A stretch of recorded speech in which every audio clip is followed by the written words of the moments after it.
नमस्कार प्रिय दर्शक बंधु मु अजय मिश्र स्वागत करुच्ची विधि विधान ओडिया चैनल पुणी एक नूतन अध्याय। दर्शक बंधु आज भिडियोटी भगवान शिवंकर एभली एक शक्तिशाली मंत्र विषय जानिबा जहाक प्रयोग कले आपणकर शारीरिक तथा मानसिक शांति पाइबा सह आपणकर समस्त दुख कष्ट तुरंत दूरे जाई थाए। ए मंत्र एभली एक शक्तिशाली मंत्र तथा प्रभावशाली मंत्र। ये मंत्र को उच्चारण करने बेले यह आपणकर शरीर में कंपन सृष्टि होता है। ये मंत्र उच्चारण कले शरीर मध्य झाड़ बाहरी थाए। शीत दिन मध्य आपण ये मंत्र उच्चारण करने समय आपण अंगरू झाड़ बाहरी थाए। ये मंत्र उच्चारण समय ध्यान देवा उचित। ये मंत्र को दृढ़ निष्ठार सह आस्ते आस्ते उच्चारण करने को ही पड़ो। यही मंत्र को आपण सकाळे 21 थर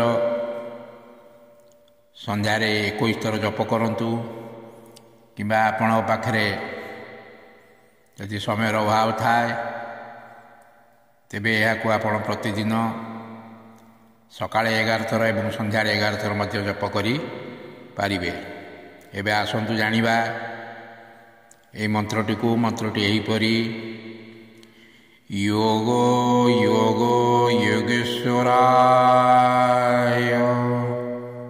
भूत भूत भूतेश्वराय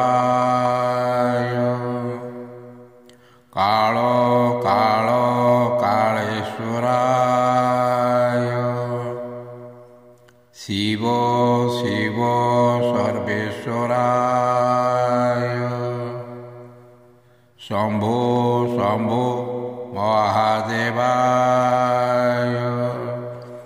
योगो योगो योगेश्वराय भूत भूत भूतेश्वराय काल काल कालेश्वराय शिव शिव सर्वेश्वराय शंभो शंभो महादेवाय। दर्शक बंधु यदि वीडियोटी भल लगी थाए चैनल को सब्सक्राइब करेंगे, वीडियोटी को गोटे लाइक करेंगे एवं कमेंट बॉक्स में लिखि दिंतु ओम नमः शिवाय। रोच धन्यवाद, नमस्कार।